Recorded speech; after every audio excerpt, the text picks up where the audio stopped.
భక్తులందరికీ నమస్కారం అండి. ఎలా ఉన్నారు? బాగున్నారా? ఇంకా ముందుగా చెప్పాల్సింది ఏంటంటే మీరందరూ మా ఛానల్ సబ్స్క్రైబ్ చేశారా? అలాగే బెల్ సింబల్ కూడా ప్రెస్ చేయండి, లైక్ చేయండి, షేర్ చేయండి. ఇప్పుడు చెప్పే విషయాలు ఏంటంటే ఆధ్యాత్మిక భక్తి విషయాలు మా ఛానల్లో ఉంటాయి.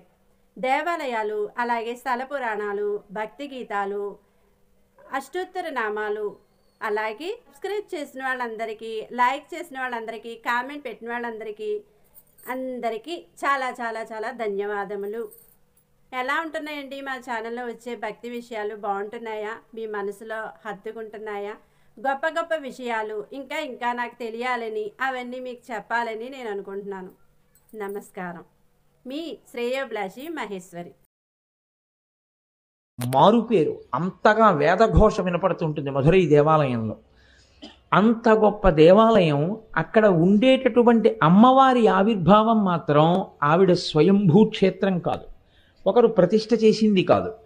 అమ్మవారు అక్కడికి ఎలా వచ్చింది మరి? మీనాక్షి అమ్మవారు అంటే ఆ ప్రాంతాన్ని మలయధ్వజ పాండ్యన్ అనబడేటటువంటి ఒక రాజుగారు పరిపాలిస్తూ ఉండేవాడు. ఆయనకి సంతానం లేదు. సంతానం లేకపోతే ఋత్విక్కులు నువ్వు హోమం చేయి, యజ్ఞం చేస్తే నీకు ఆ యజ్ఞము యొక్క అనుగ్రహం చేత సంతానమును పొందడానికి ప్రతిబంధకమైన పాపము నివారింపబడి యోగ్యత పొంది సంతానాన్ని పొందుతామన్నారు. ఆయన యజ్ఞం చేశాడు. యజ్ఞం చేస్తే యజ్ఞంలోంచి ఒక ఆడపిల్ల పైకొచ్చి తండ్రి అని పిలిచి ఆయన దగ్గరికి వచ్చింది. ఆయన సంతోషించి ఆ పిల్లని ఎత్తుకున్నాడు. కానీ ఆ పిల్ల పుడుతూనే 3 స్తన్యములతో పుట్టింది. ఆయన చాలా బెంగ పెట్టుకున్నాడు. ఇదేమిటి ఆడపిల్ల ఇంత వికారంగా 3 స్తన్యములతో ఉంటే లోకంలో ఎవరు ఈమెని భార్యగా స్వీకరిస్తారు అని. ఇప్పుడు అశరీరవాణి పలికింది. ఈమె 3 స్తన్యములతో పుట్టడానికి కారణం ఈమెకి భర్త ఎవరో నువ్వు నిర్ణయించలేవు సుమా అని చెప్పడానికి. ఈమె ఏ పురుషుణ్ణి చూసినప్పుడు ఈమె 3 స్తనములలో ఒక స్తనము అదృశ్యమై 2 స్తనములు మిగులుతాయో ఆ పురుషుడే ఈమె భర్త. అమ్మవారు ఏ రూపాన్ని పొందినా, ఏ అవతారాన్ని పొందినా ఆవిడ మాత్రం ఎప్పుడూ పరమశివుడికే ఇల్లాలి. కాబట్టి మలయధ్వజ పాండ్యన్ ఇప్పుడు ఆ పుట్టినటువంటి కూతుర్ని కొడుకుల్లా పెంచాడు. కొడుకులు లేరు కాబట్టి యుద్ధ విద్య నేర్పాడు, విని విద్య నేర్పాడు, పట్టాభిషేకం చేశాడు. ఆమె రాజ్య పరిపాలన చేసింది. రాజ్య పరిపాలన చేసింది, ఆమెకి వివాహం కాలేదు. చాలా కాలం అయిన తర్వాత ఆ తల్లి ఒకనొకనాడు కైలాసానికి వెళ్ళింది.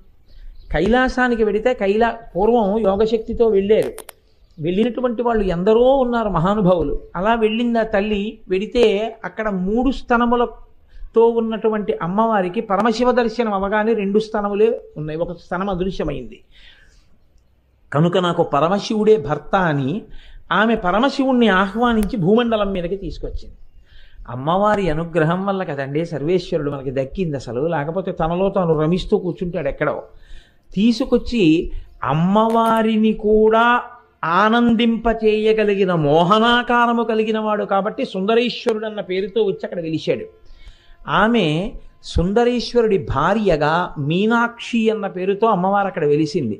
వాళ్ళకి ఒక కొడుకు కూడా పుట్టాడు. ఆయన సుబ్రహ్మణ్యుని యొక్క అంశ అంటారు. స్కందాంశలో పుట్టినటువంటి వాడు ఉగ్రపాండ్యన్ అని. ఆయన కొంతకాలం ఆ పాండ్యరాజ్యాన్ని పరిపాలించాడు ద్రవిడ దేశంలో. రామచంద్రమూర్తి ఎలా ఈ భూమండలం మీద కొంతకాలం నడయాడి లవకుశల్ని కొన్నారో అలా మీనాక్షి అమ్మవారు కూడా ఈ భూమండలం మీద పరమశివుడితో కలిసి కొంతకాలం పరిపాలన చేసి ఆ తల్లి ఉగ్రపాండ్యన్ అనేటటువంటి కుమారుణ్ణి కూడా కంది. అంత ప్రఖ్యాతి వహించినటువంటి క్షేత్రం మధురై క్షేత్రం. ఆనాడు ఆ తల్లి వరం ఇచ్చింది, నేను ఇక్కడే ఉండి పరిపాలన చేస్తాను అని.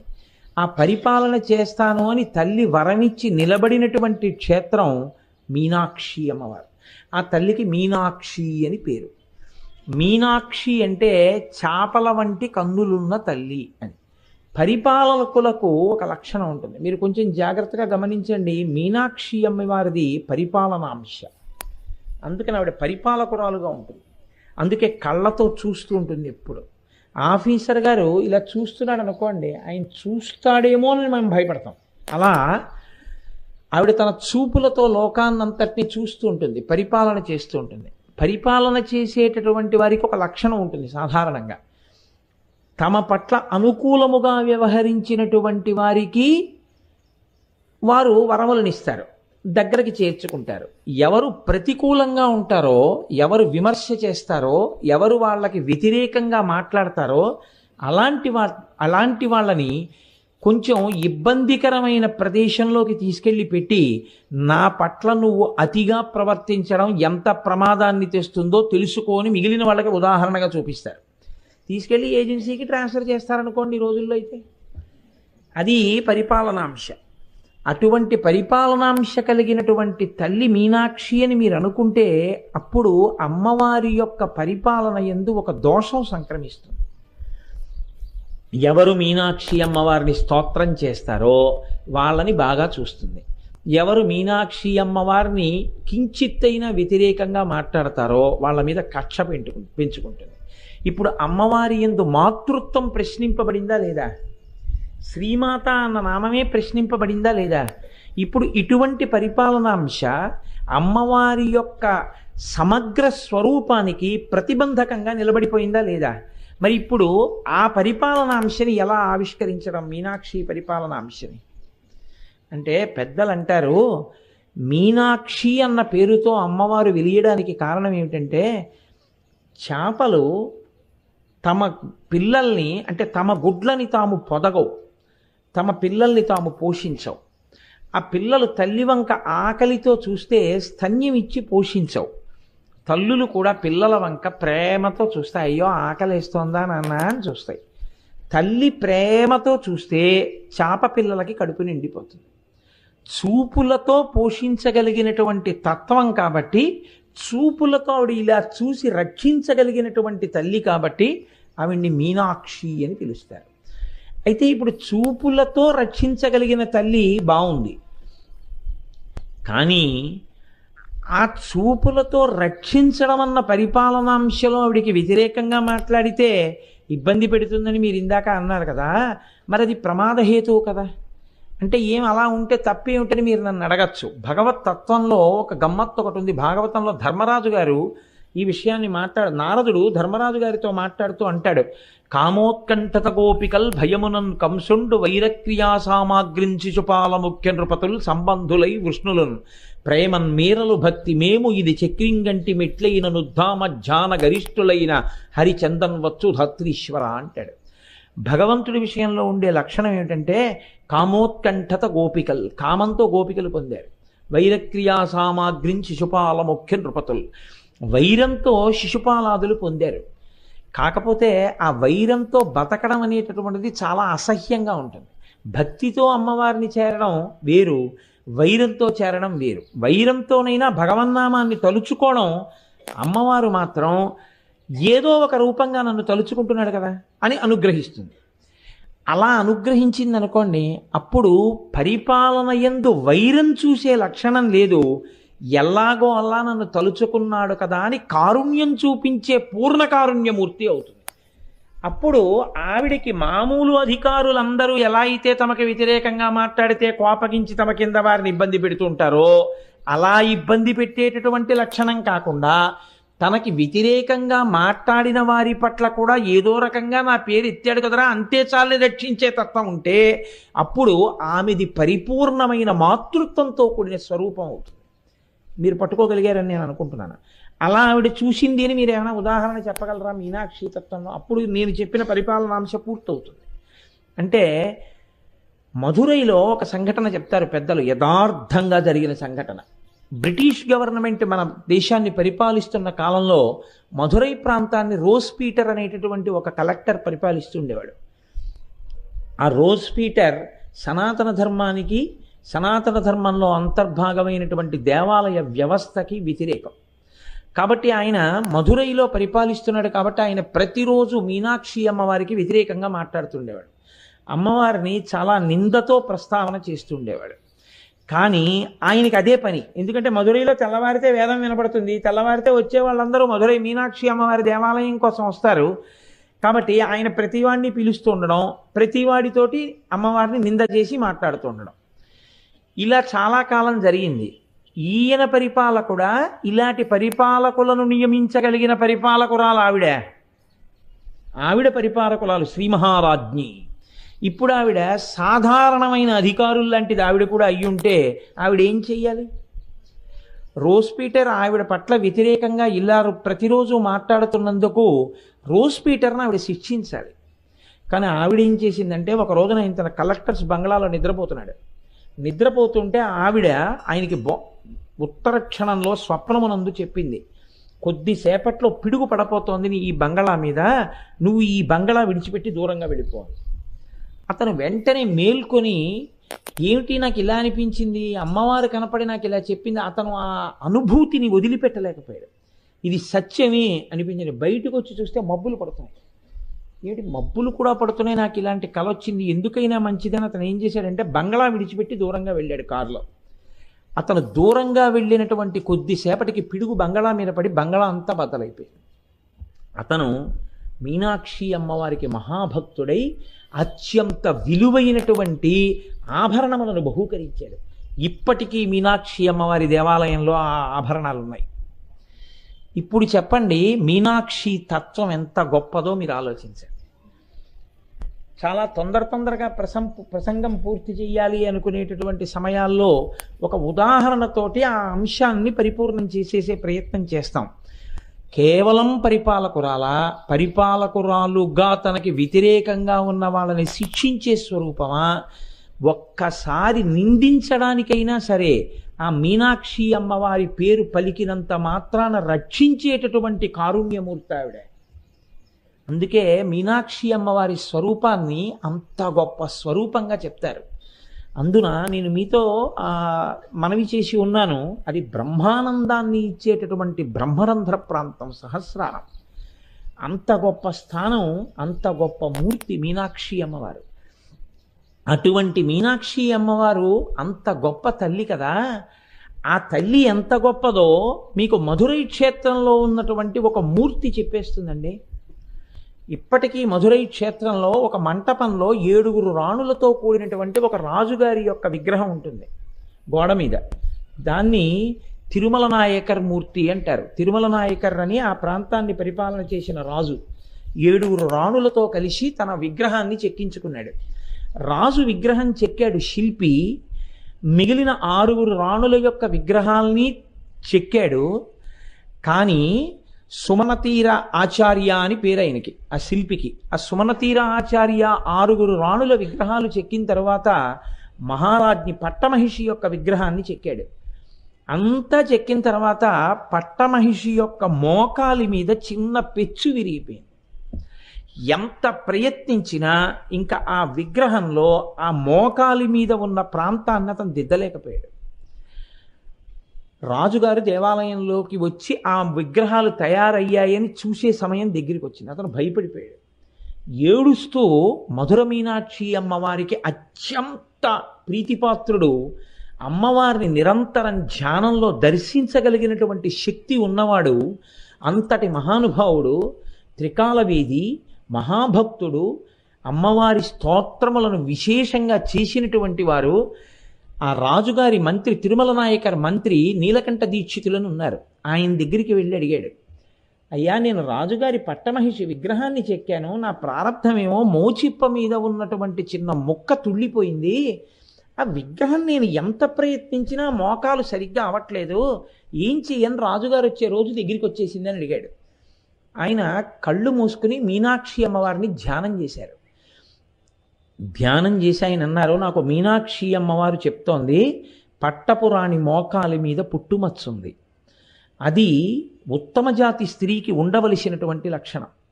ఆ మోకాలి మీద పుట్టుమచ్చ ఉన్న కారణం చేత అమ్మవారి గుళ్ళో పెట్టవలసిన మూర్తి కాబట్టి పట్టపురాణి యొక్క మోకాలు మీద అందుకే మచ్చపడినట్టుగా పెచ్చు విరిగిపోయింది, అందుకని సరవట్లేదు, నువ్వు అలాగే ఆ మూర్తిని అక్కడ పెట్టేసేయి అన్నాడు. మహారాణిని అక్కడ పెట్టేశాడు. రాజుగారు చూడ్డానికి వచ్చారు. వచ్చి మిగిలినవి మామూలుగా చూశాడు. తన విగ్రహం తన రాణుల విగ్రహం కాబట్టి బాగా పరికించి చూసి అందులో పట్టపురాణి విగ్రహాన్ని పరికించి చూశాడు. మోచిప్ప మీద అలా ఎందుకుంది అని అడిగాడు శిల్పిని. అమ్మగారి మోచిప్ప మీద పుట్టుమచ్చుంది అని చెప్తే తల తెగిపోతుంది. అందుకని ఆయన భయపడి ఈ మాట చెప్పలేక రాజుగారితోటి, నీలకంఠ దీక్షితుల వారు నాతో ఈ మాట చెప్పారు, పట్టపురాణి గారి మోకాల మీద పుట్టుమచ్చ ఉందని, అందుకని అలా చెక్కానన్నాడు. వెంటనే రాజు ఇంటికి వెళ్ళిపోయాడు. ఇది నీలకంఠ దీక్షితుల వారికి తెలియదు. ఆయన ఇంట్లో పూజ చేస్తున్నారు మీనాక్షి అమ్మవారికి. ఆయన ధ్యానమునందు లోపల అనుభవిస్తూ ఉండేవారు ఆ తల్లి యొక్క దర్శనాన్ని.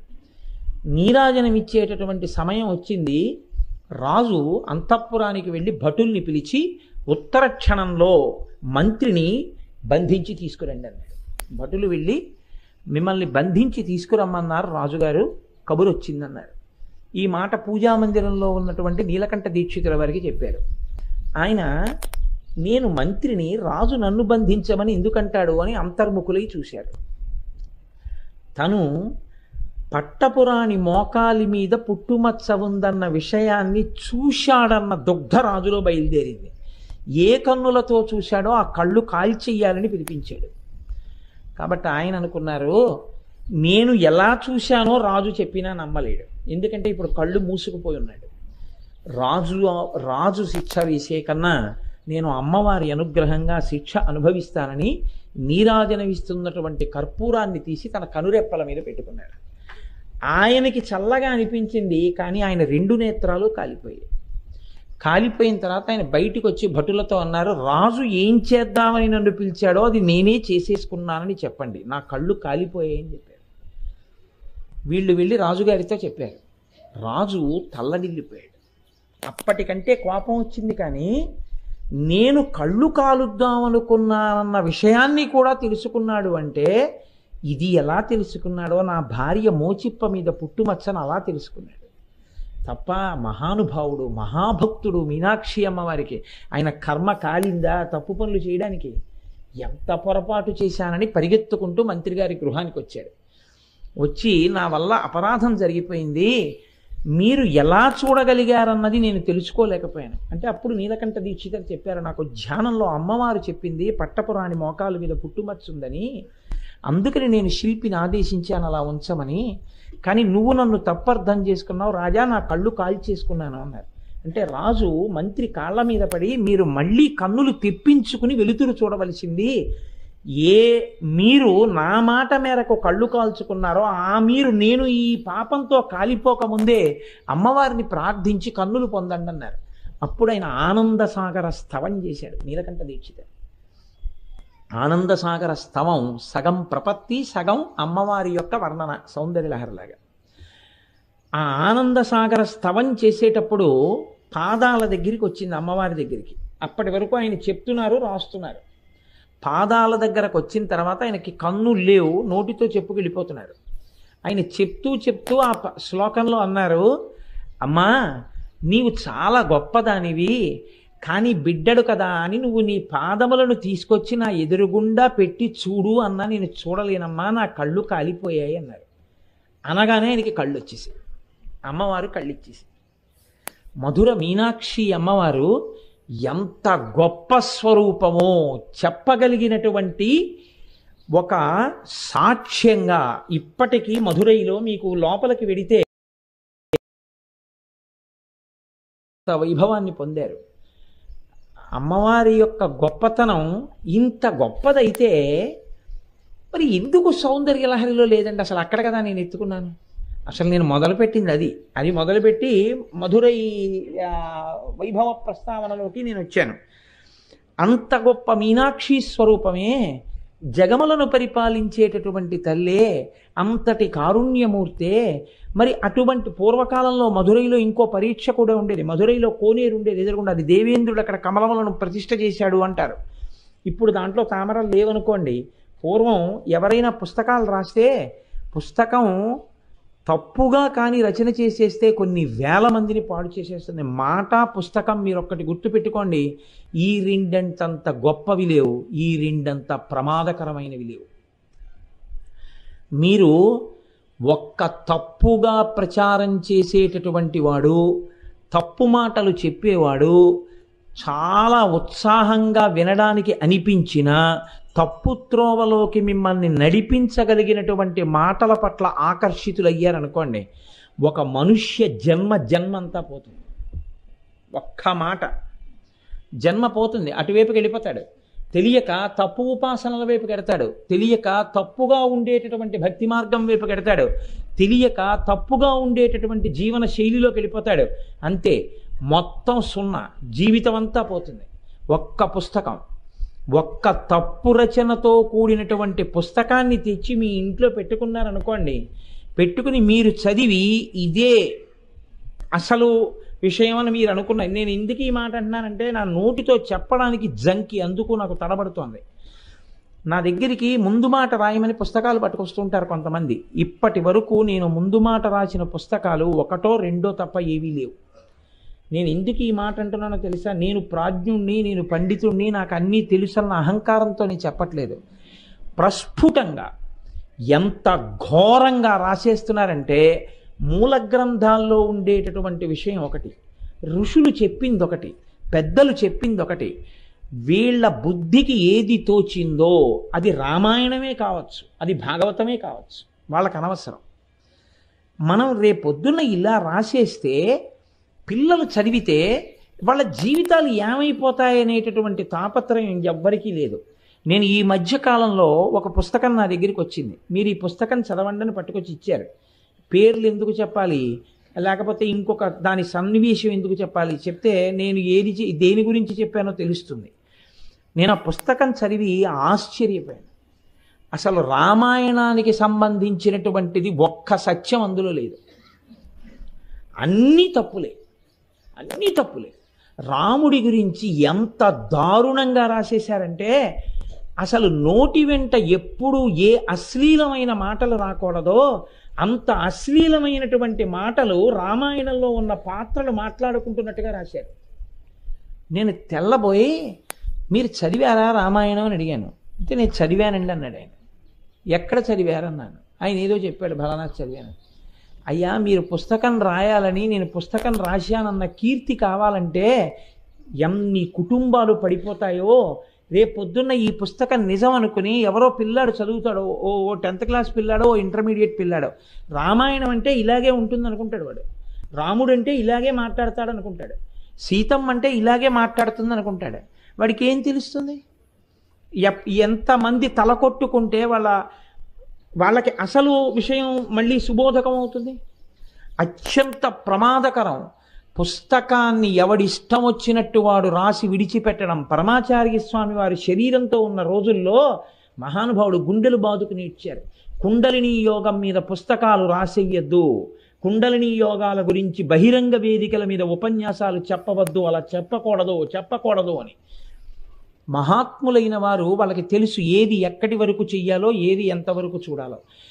మన ఇంట్లో ఉన్నటువంటి కుటుంబ సభ్యుడే మనం ఇచ్చిన డబ్బుతోటే డాక్టర్ గారు వాడికి ఆపరేషన్ చేస్తారు.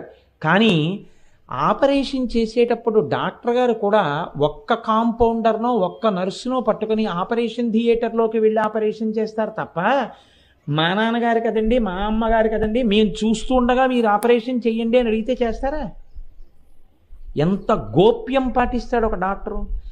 ఏవి ఎంతవరకు అవసరమో అంతవరకు పుస్తకాల్లో రాయాలి, ఏవి ఎంతవరకు అవసరమో అంతవరకే వేదికల మీద చెప్పాలి తప్ప, అంతక మించి ఏవి పడితే అవి నువ్వు రాసేస్తే ఆ స్థాయి లేని వాడు చదివితే ఉపద్రవానికి ఎడుతుంది.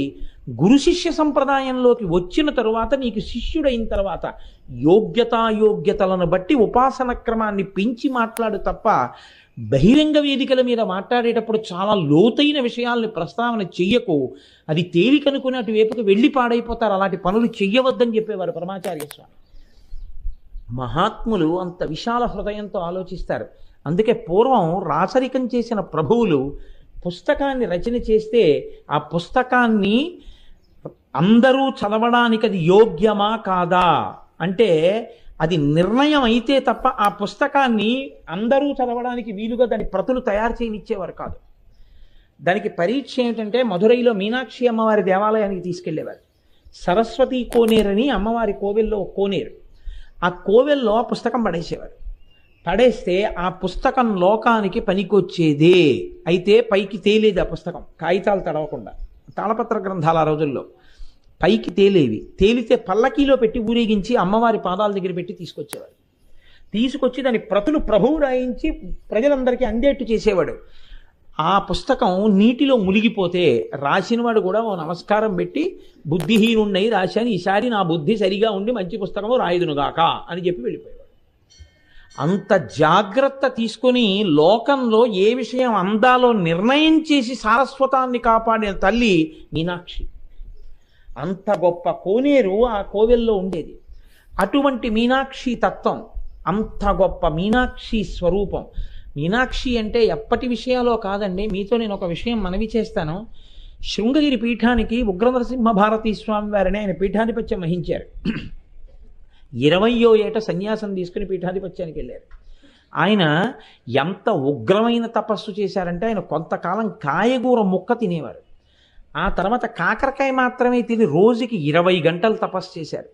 చేస్తే అణిమాది సిద్ధులన్నీ ఆయనకి పాదాక్రాంతమయ్యాయి. అంతటి మహానుభావుడైనటువంటి ఉగ్రనరసింహ భారతి ఒకసారి మధురై క్షేత్రానికి వచ్చారు దర్శనానికి. ఆయన అర్చకుల వంక చూసి, నేను మీనాక్షి అమ్మవారిని అర్చన చేస్తాను, లోపలికి వచ్చన్నారు. అంటే అర్చకులు అన్నారు, మేము చెయ్యాలి తప్ప మీరు లోపలికి రావడానికి వీల్లేదన్నారు. అంటే ఆయన ఒక శిష్యుణ్ణి పిలిచి ఓ కొబ్బరికాయ ఇమ్మన్నారు. అని చేత్తో కొబ్బరికాయ పట్టుకుని ఆయన మంత్రాలు జపం చేశారు. చేస్తే అమ్మవారిలో ఉండేటటువంటి జీవకళలన్నీ కొబ్బరికాయలోకి వెళ్ళిపోయాయి. ఆయన ఆ కొబ్బరికాయ పట్టుకుని తన విడిదికి వెళ్ళిపోయారు. వెళ్ళిపోయి ఆ కొబ్బరికాయని తీసుకెళ్ళి ఆసనం మీద పెట్టి పూజ చేస్తున్నారు. అర్చకులు లోపలికి వెళ్ళి అమ్మవారి మూర్తి వంక చూశారు.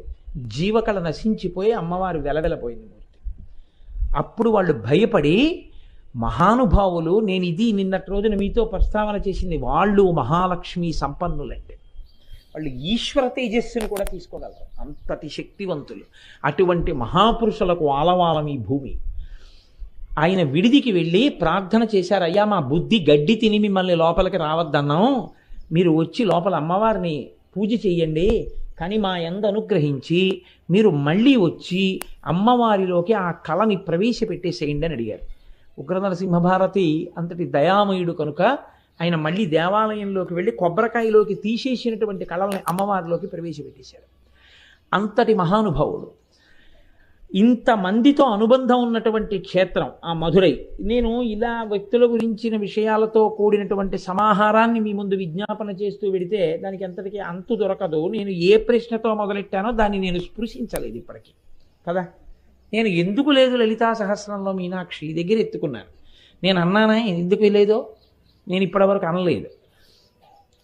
ఏ కారణం చేత లలితా సహస్రనామ స్తోత్రంలో ఈ నామం లేదు, లేకపోతే ఈ నామానికి తుల్యమైన నామం ఒకటి మాత్రం ఉంది, వక్త్రలక్ష్మీ పరివాహ చలన్మీ నాభలోచన. అలా ఎందుకు? కామాక్షి దగ్గర నుంచి శారదా వరకు అనేక నామాలు చెప్పిన వారు మీనాక్షి నామాన్ని వక్త్రలక్ష్మీ పరివాహ చలన్మీ నాభలోచన అని ఎందుకు అనాలి? అంటే అమ్మవారి ముఖం అనేటటువంటి దీప్తి కాంతి సరోవరంలో అమ్మవారి 2 కన్నులు 2 చేప పిల్లలలా ఉన్నాయి. అంటే మీనాక్షియేగా చేపలంటే. అలా అని బదులు మీనాక్షి అని 3 అక్షరాలతో అంటే పోతుందిగా. మీనాక్షికి అంత పెద్ద సమాసం వేసి పిలవడం ఎందుకు? అలా పిలిచి అసలు మీనాక్షి అన్న పేరు వదిలేయడం ఎందుకు? అప్పుడు ఎవరైనా తెలుసుకోలేకపోతే అయ్యో మీనాక్షి నామం లేదు, మీనాక్షి నామం లేదని బెంగెట్టుకోరు. అలా ఎందుకు వదిలేశాడు వ్యాస భగవానుడు? పోని శంకరాచార్యులు వారి సౌందర్యలహరిలో ఆయన ఎక్కడ ప్రత్యక్షంగా మీనాక్షి అనలేదు, ఆయన పరోక్షంగా ప్రస్తావన చేశారు. ఎందుకు అనలేదు ఇద్దరూ కూడా? ఇద్దరు తిన్నగా మీనాక్షి అని ఎందుకు పిలవలేదు? మీరు ఊహించగలరా? దాని వెనక ఒక పరమ పవిత్రమైనటువంటి లక్షణం ఒకటి ఉంది. మీరు గమనించండి, గోపాలకృష్ణ గారు ఎన్నో మార్లు ప్రతిరోజు నేను వచ్చే ముందు మాట్లాడతారు. నాతో నిన్ను మాట్లాడుతూ కోటేశ్వరరావు గారు రేపు ఇంకో 50 టోకెన్లు ఇమ్మన్నారని అనడం మీరు ఎప్పుడైనా విన్నారా? కోటేశ్వరరావు గారు 50 టోకెన్లు ఎక్కువ ఇమ్మన్నారు అని ఆయన ఎప్పుడైనా నా పేరుతో మాట్లాడారా? ఆయన నా పేరుతో మాట్లాడరు ఎప్పుడు. ఎందుకు? నేను నా పేరు లేదా? నన్ను పేరుతో పిలిచేవాళ్ళు లేరా? ఎందరో ఉన్నారు. నేను ఆఫీస్కి వెడితే కోటేశ్వరరావు అని పిలుస్తారు నన్ను. ఎందరో నాకు కనబడితే కోటేశ్వరరావు బాగున్నారా అండి అని అడుగుతారు. మరి గోపాలకృష్ణ గారు ఎందుకంటారు నన్ను కోటేశ్వరరావు చెప్పారని? కోటేశ్వరరావు చెప్పారండి 50 పాసులు ఎక్కువ ఇస్తున్నాం, లేకపోతే కోటేశ్వరరావు ఇంకా రాలేదేమిటి అనొచ్చు కదా. కోటేశ్వరరావు గారిని వేదిక మీదకి రావాల్సిందిగా కోరుతున్నాను అనొచ్చు కదా. అలా అంటే అందులో ఏమైనా తప్పు ఉందండి? ఏమీ లేదు. కానీ ఆయన అనరు. ఎప్పుడైనా అలా అన్న సన్నివేశం ఉందా ఆయన నోటి వెంట? లేదు. ఎందుకు ఉండదో తెలుసా?